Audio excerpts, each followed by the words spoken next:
Hi friends, welcome back. இன்றைக்கி நம்ம சேனலில் பர்ஃபெக்டான 1/2 kg வெயிட் வர ரெட் வெல்வெட் கேக் வந்து எப்படி பண்ணுறதுன்னு பார்க்கலாம். 1/2 kg கேக்குக்கு வந்து பேஸாக யூஸ் பண்ணுற ஸ்பாஞ்ச் வந்து நான் ரெடி பண்ணியிருக்கேன். இப்போ இந்த கேக் வந்து எப்படி பண்ணுறதுன்னு ஸ்டெப் பை ஸ்டெப்பாக பார்க்கலாம். ரெட் வெல்வெட் கேக்குக்கு நம்ம ஃபஸ்ட்டு வந்து பட்டர் மில்க் ரெடி பண்ணிடலாம். நான் இங்கே 1/4 கப் அளவுக்கு லைட்டாக சூடாக இருக்க பால் எடுத்திருக்கேன். நீங்கள் வந்து ரூம் டெம்பரேச்சரில் இருக்க பால் கூட எடுத்துக்கலாம். இதில் வந்து ஒரு 1/2 டீஸ்பூன் நான் வந்து சிந்தட்டிக் வினிகர் சேர்த்துக்கிறேன். ஒயிட் வினிகர் சேர்த்துட்டு மிக்ஸ் பண்ணிக்கலாம். இப்போ இது இருக்கட்டும், கொஞ்சம் நேரத்தில் பட்டர் மில்க் வந்து ரெடி ஆகிடும். அடுத்ததாக கேக்குக்கு தேவையான ட்ரை இன்க்ரீடியன்ட்ஸ் என்னென்னு பார்க்கலாம். நான் இங்கே 1/2 கப் அளவுக்கு மைதா மாவு வந்து மெஷர் பண்ணியிருக்கேன். 60 கிராம் அளவுக்கு இருக்குது, அதை சேர்த்துக்கிறேன். இதில் வந்து ஒரு 1/2 டீஸ்பூன் நான் வந்து கொக்கோ பவுட்ரு சேர்த்துக்கிறேன். உங்கள் கிட்ட லைட் கொக்கோ பவுட்ரு இருந்தால் அது கூட நீங்கள் சேர்த்துக்கலாம். 1/2 டீஸ்பூன் பேக்கிங் பவுடர். இப்போ இதை வந்து நல்லா ஜலிச்சு எடுத்துக்கலாம். நான் இதில் பேக்கிங் சோடா வந்து கடைசியாக சேர்க்க போகிறேன். ஒரு 3 தடவை நல்லா ஜலிச்சு எடுத்ததுக்கப்புறம் மிக்ஸ் பண்ணி விட்டுக்கலாம். பேக்கிங் பவுடர், கொக்கோ பவுடர் எல்லாமே நல்லா மிக்ஸ் ஆகணும். அப்போ தான் கேக் வந்து ஈக்குவலாக பொங்கி வரும். அடுத்ததாக கேக்குக்கு தேவையான வெட் இன்க்ரீடியன்ட்ஸ் என்னென்னு பார்க்கலாம். ஒரு ட்ரையான பவுல் எடுத்திருக்கேன். பவுலில் வந்து தண்ணி எதுவுமே இருக்கக்கூடாது. இதில் 2 முட்டை நான் சேர்த்துக்கிறேன். முட்டை வந்து ரூம் டெம்பரேச்சரில் இருக்கிற மாதிரி பார்த்துக்கோங்க. ஃப்ரிட்ஜில் வச்ச முட்டையெல்லாம் யூஸ் பண்ணிங்கன்னா சரியாக பீட் ஆகாது. கேக் வந்து நல்லா பொங்கி வராது. சுகரை பேலன்ஸ் பண்ணுறதுக்காக ஒரு பிஞ்ச் உப்பு சேர்த்துக்கிறேன். அடுத்ததாக இதில் ஒரு 1/4 டீஸ்பூன் அளவுக்கு வெனிலா எசன்ஸ் எடுத்திருக்கேன், அதை சேர்த்துக்கிறேன். அடுத்ததாக இது கூட ரெட் வெல்வெட் கேக் எசன்ஸ் வந்து நான் சேர்த்துக்கிறேன். அடுத்ததாக ரெட் வெல்வெட் எசன்ஸ் வந்து நான் சேர்த்துக்கிறேன். இது 20 ml இருக்குது. 50 rupees வருது. எல்லா பேக்கிங் ஸ்டோர்ஸ்லையும் கிடைக்கிது. நீங்கள் பிகினராக இருந்தீங்க அப்படின்னா இது வந்து யூஸ் பண்ணிக்கோங்க. ரொம்பவே டேஸ்டியாக இருக்குது கேக்கு. இது வந்து ஒரு 1/2 டீஸ்பூன் அளவுக்கு சேர்த்துக்கிறேன். இது இல்லைன்னா நீங்கள் வந்து 1/2 டீஸ்பூன் வெனிலா எசன்ஸ் சேர்த்துக்கலாம்.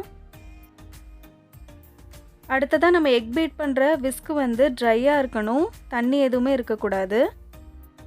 எக் பீட் பண்ணும்போது லோ ஸ்பீட்லேருந்து ஸ்டார்ட் பண்ணி ஹை ஸ்பீடு வரைக்கும் பீட் பண்ணிக்கலாம். ஃபஸ்ட்டு நான் வந்து லோ ஸ்பீட்லேருந்து ஆரம்பிக்கிறேன்.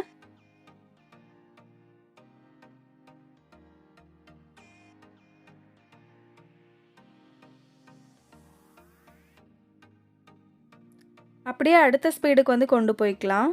இப்படியே ஸ்பீட் லெவல் வந்து இன்க்ரீஸ் பண்ணி நம்ம முட்டையை வந்து பீட் பண்ணிக்கலாம். இப்போ இதில் 1/2 கப் அளவுக்கு பொடி பண்ண சர்க்கரை எடுத்து வச்சுருக்கேன், அதை சேர்த்துக்கிறேன். சர்க்கரை வந்து கொஞ்சம் கொஞ்சமாக சேர்த்து பீட் பண்ணிக்கலாம்.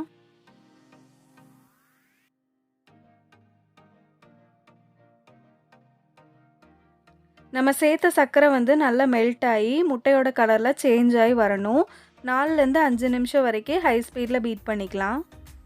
நம்ம முட்டையை எந்த அளவுக்கு பீட் பண்ணுறோமோ அந்தளவுக்கு கேக் வந்து நல்லா சாஃப்டாக இருக்கும்.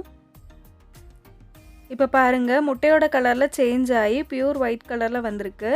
இந்த டைமில் நான் 2 டேபிள் ஸ்பூன் ஆயில் வந்து அளந்து வச்சுருக்கேன், அதை சேர்த்துக்கிறேன். ஆயில் யூஸ் பண்ணும்போது பாம் ஆயில், கோகோனட் ஆயிலெலாம் யூஸ் பண்ணாதீங்க. சன்ஃப்ளவர் ஆயில் வந்து யூஸ் பண்ணிக்கோங்க. அப்படி ஆயிலுக்கு பதிலாக யூஸ் பண்ணுற மாதிரி இருந்ததுன்னா பட்டர் சேர்த்துக்கோங்க. பட்டர் சேர்க்குற மாதிரி இருந்தால் மெல்ட் பண்ணிவிட்டு ஒரு 2 டேபிள் ஸ்பூன் அளவுக்கு சேர்த்துக்கோங்க. ஆயில் சேர்த்ததுக்கப்புறம் 1 நிமிஷம் பீட் பண்ணிக்கலாம். ஆயில் சேர்த்ததுக்கப்புறம் லோ ஸ்பீடில் பீட் பண்ணிக்கோங்க. ஓவராக பீட் பண்ணிகிட்டே இருந்தோம்னா கேக் வந்து கிறிஸ்பி ஆகிடும்.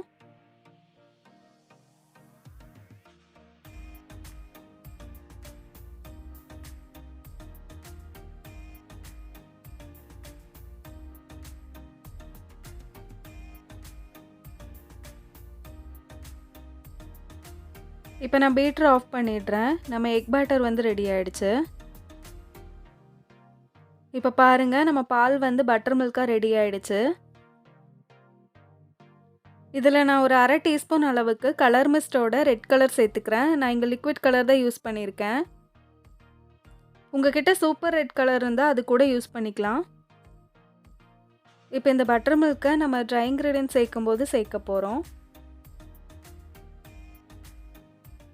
இப்போ நம்ம எக் மிக்ஸ் கூட நம்ம ரெடி பண்ணி வச்சுருந்தோம்ல அந்த ட்ரை இன்க்ரீடியன்ட்ஸ்லாம் கொஞ்சம் கொஞ்சமாக சேர்த்து பொறுமையாக ஃபோல்ட் பண்ணி எடுத்துக்கலாம். மிக்ஸ் பண்ணுறதுக்கு ஸ்பேச்சுலாவோ இல்லைன்னா விஸ்கோ எது உங்களுக்கு கம்ஃபர்டபுளாக இருக்கோ அதை வந்து நீங்கள் எடுத்துக்கலாம். இப்போ ஃபஸ்ட்டு நான் வந்து ட்ரை இன்கிரீடியன்ட்ஸ் சேர்த்துருக்கேன். இப்போ இடையில நம்ம ரெடி பண்ணி வச்சிருந்தோம்ல, அந்த பட்டர் மில்க் வந்து கொஞ்சமா ஆட் பண்ணிக்கலாம்.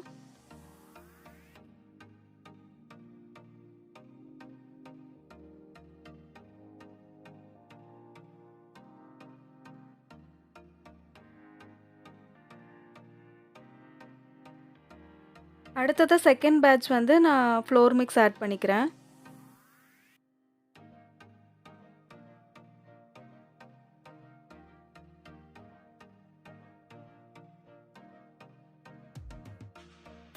அடுத்ததா பட்டர் மில்க் ஆட் பண்ணிக்கலாம்.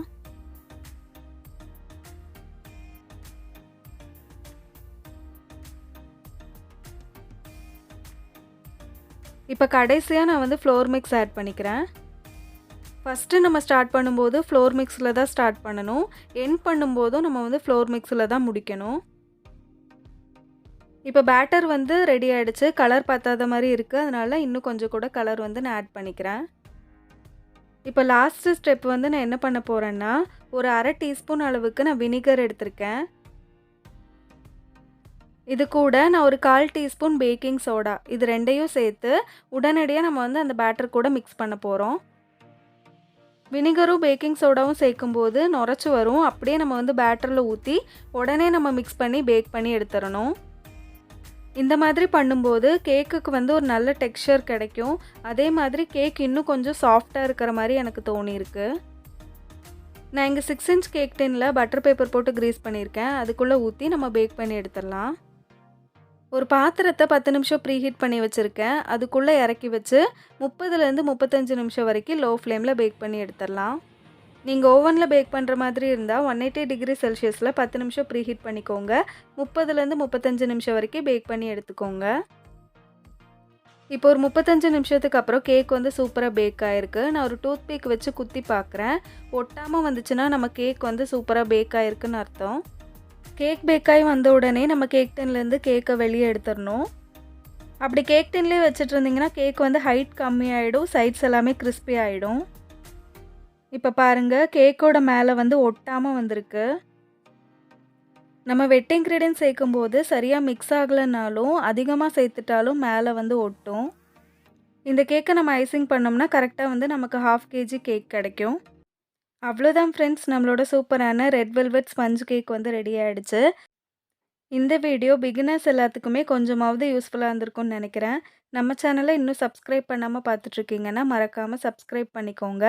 அடுத்து இன்னொரு சூப்பரான கேக் வீடியோவில் பார்க்குறேன்.